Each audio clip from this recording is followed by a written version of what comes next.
le protocole d'une façon aussi peu conventionnelle. Elle ne lui a pas dit « Mais enfin, mon fils, a-t-on jamais vu ? Ton père, moi, dans la famille, on n'a jamais interrompu une cérémonie comme ça. Non, mais alors, t'asseoir sur le protocole, t'aurais pu attendre d'être arrivé au cimetière.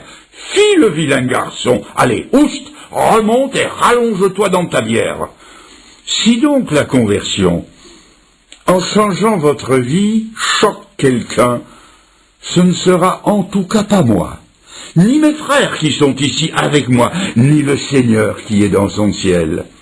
Le seul à trouver l'aventure saumâtre, ce sera le diable et ses agents qui sont à son service. Eux n'y trouveront pas leur compte, pour sûr, et ils vous le feront bien voir. Non, le fils de la veuve de Naïn n'est pas resté dans son cercueil, il en est sorti. Premier signe de vie. Voyons maintenant le troisième cas, Lazare. Lazare, lui, est sorti de son sépulcre. Et qu'est-ce que cette grotte, caveau ou sépulcre, peut représenter pour nous? Le sépulcre, la grotte, c'est un endroit noir, froid, taillé dans la roche, et c'est là une image de ce qu'était notre vie avant notre conversion. Notre vie avant de connaître le Seigneur se passe dans les ténèbres. L'apôtre Paul a écrit, sous l'inspiration du Saint-Esprit, « Vous étiez autrefois ténèbres. Dans notre cœur, il n'y avait pas plus de vie que dans une roche. Entre nos côtes battait un cœur de pierre. » Et c'est Dieu qui le dit. En parlant de la conversion, Dieu dit « J'ôterai leur cœur de pierre et je leur donnerai un cœur de chair. » Lazare n'est pas resté dans sa grotte de pierre, il en est sorti. Et quand un homme entend la voix du Fils de Dieu, il sort de ses vieux sentiments, de son fichu caractère, de sa dureté de rocaille, de sa froideur, de son obscurité, il en sort.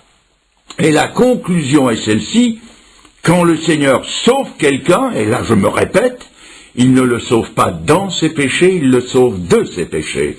Il le sort d'un genre de vie pour le faire entrer dans un autre genre de vie. Voilà donc la deuxième chose que nous découvrons dans ce récit. Maintenant, j'aborde un troisième point. Je veux que vous voyiez la réalité en face. Je ne veux pas vous dorer la pilule. Votre conversion, si toutefois vous vous convertissez ce soir, ou si vous l'êtes depuis peu ou depuis longtemps, votre conversion ne rencontrera pas l'approbation générale. Certes, il y aura de la joie dans le ciel auprès des anges, mais il n'y aura pas que des anges pour s'en réjouir, il y aura des hommes pour s'en plaindre et des démons pour s'y opposer. Votre conversion ne plaira pas aux moqueurs et aux absolus. Ce fut le cas de la petite jeune fille de 12 ans. Elle était morte. Le Seigneur est entré dans la maison mortuaire où son corps reposait. Il s'est approché, et à peine a-t-il dit 2 mots que les gens se moquent de lui. Le Seigneur dit « Elle dort ». Il pleurait à chaudes larmes, et dès qu'ils ont entendu le Seigneur dire « Elle dort », leurs larmes ont séché immédiatement et ils se sont mis à se moquer de lui. Je me représente très bien la scène de ces gens absolus, très sûrs d'eux, qui contestent ce que Jésus vient de dire et qui disent entre eux « Elle dort, elle dort ». Qui est ce fils du charpentier, ce prétentieux qui vient nous faire la leçon et nous dire qu'elle dort ? Nous, on sait bien qu'elle ne dort pas. On sait bien qu'elle est morte. La preuve, on lui a passé un miroir sur les lèvres et pas la moindre buée. Nous avons le certificat de décès du docteur. Nous avons même le permis d'inhumer. Alors qui est-il, lui, pour nous dire qu'elle n'est pas morte? Et ils se sont moqués de lui. Mes amis, ne vous y trompez pas. Votre conversion produira les mêmes effets. Il est même écrit ceux qui veulent vivre pieusement en Jésus-Christ seront persécutés. Une conversion ne plaît jamais à ceux qui ont des idées bien arrêtées sur certains aspects de la vie. Ils en savent tant sur la vie qu'ils n'auront que des moqueries à l'égard de votre Jésus. Encore heureux s'ils ne l'appellent pas le petit Jésus. Ils vous répondront, mais enfin mon cher, mais enfin, c'est raisonnablement et scientifiquement impensable. La vie ne peut pas être bouleversée comme ça, d'un seul coup. Il y a dans la vie des lois bien établies, on doit les suivre. Il faut que jeunesse se passe, puis on se rangera, puis on se mariera, puis on travaillera, et puis. Ah, c'est qu'ils en connaissent bien plus que Jésus, le prince de la vie. Mais malgré toute leur connaissance, je remarque qu'ils ne peuvent rien changer à leur vie, ni surtout rien changer à l'état du monde. Et finalement, tout ce qu'ils savent faire, c'est se lamenter sur leur vie et pleurer sur le monde. Et chose étrange, il suffit que Jésus-Christ fasse irruption dans la vie de quelqu'un, qu'il vous le retourne de l'intérieur, qu'il bouleverse sa vie de fond en comble, leur prouvant de façon indiscutable qu'ils ont tort, pour qu'immédiatement ils se mettent à se moquer de ce nouveau converti. Soyez sur vos gardes, et ne vous attendez pas à ce que le monde qui se moque de Jésus salue votre conversion par autre chose que des sarcasmes et des colibés. D'ailleurs, plus d'un jeune homme ou plus d'une jeune fille pourra témoigner qu'au lendemain de sa conversion, ils ont fait part à leurs parents de leur joie d'avoir trouvé le Seigneur. Ils ont été reçus de haut, avec des paroles à peu près comme celle-ci. Comment ce galopin qu'on a mis au monde, à qui on a donné le biberon, qu'on a élevé, qui n'a pas encore 20 ans, il viendrait nous apprendre les choses de la vie, lui qui n'y connaît encore rien.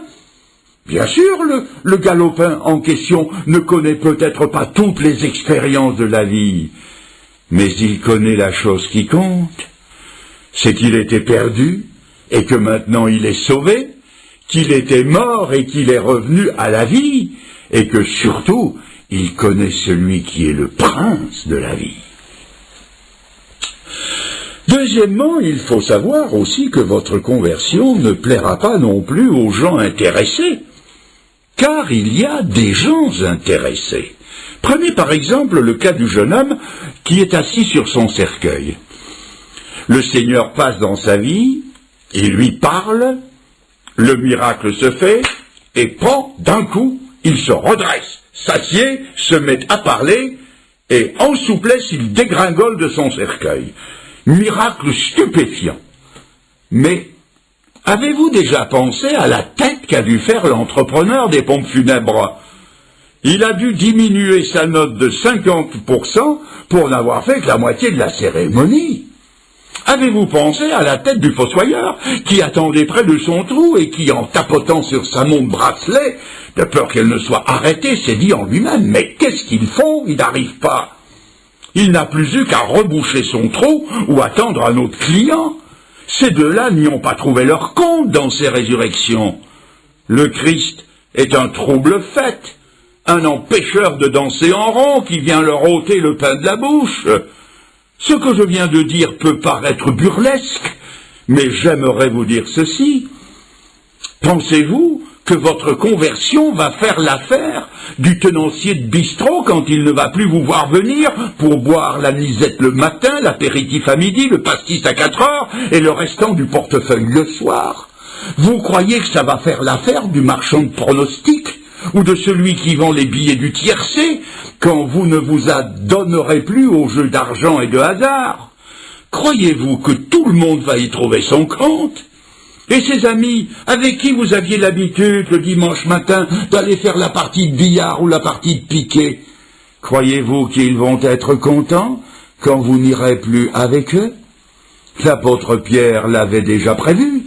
quand il a écrit dans sa première épître, chapitre 4, verset 4, écoutez cela, « Ils trouvent étrange que vous ne vous précipitiez plus avec eux dans le même débordement de débauche, et ils vous calomnient. » Et sans aller aussi loin, vous croyez que ce frangin, ou cet oncle, ou cette grand-tante, ou ce cousin, qui venait vous visiter tous les dimanches, vous croyez qu'ils vont y trouver leur compte quand vous allez leur dire « J'ai trouvé le Seigneur, et maintenant le dimanche, je vais au culte. Alors, à moins que vous ne vouliez m'y accompagner. » Ils n'y trouveront pas leur compte.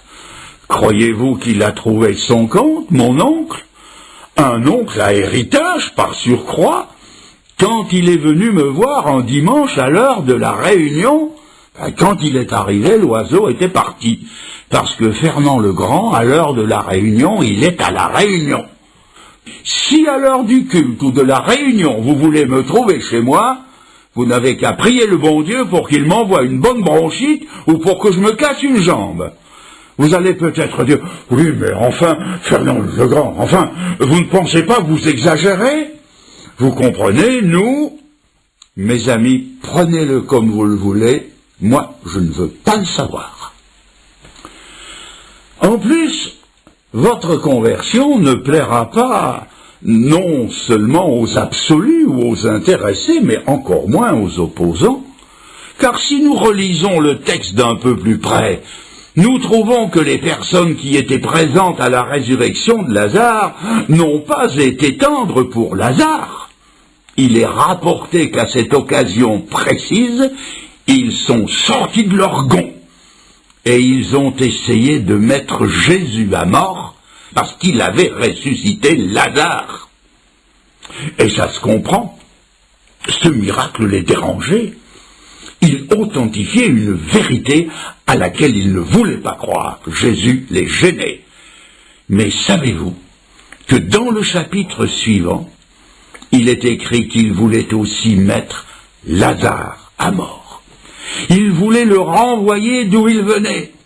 Le Seigneur l'avait réchauffé, eux, ils voulaient le refroidir.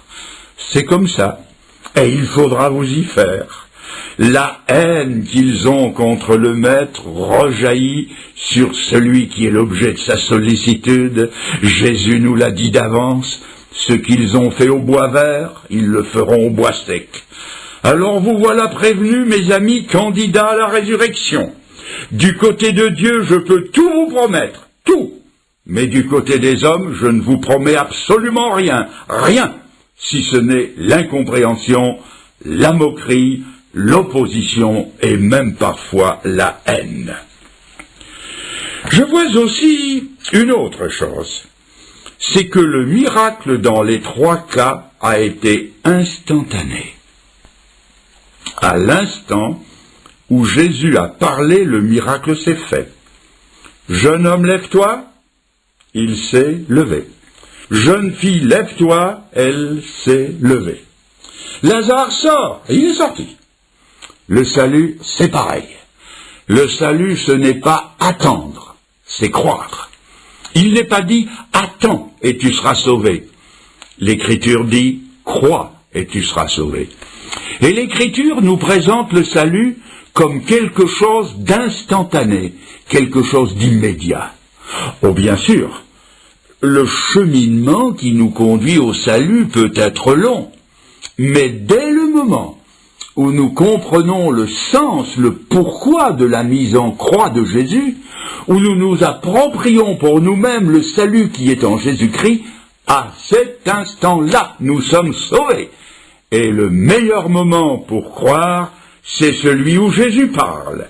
Et l'Écriture dit, « Aujourd'hui, si vous entendez sa voix, n'endurcissez pas votre cœur. » Et aujourd'hui, pour chacun ici présent, le meilleur moment pour le salut, c'est maintenant. J'apprends encore autre chose. C'est que Jésus a donné la puissance de faire ce qu'il commandait. Quand il a dit à la jeune fille « Lève-toi », elle a pu se lever. Quand il a dit à Lazare « Sors », Lazare a reçu la puissance de sortir. C'est-à-dire que Jésus-Christ donne une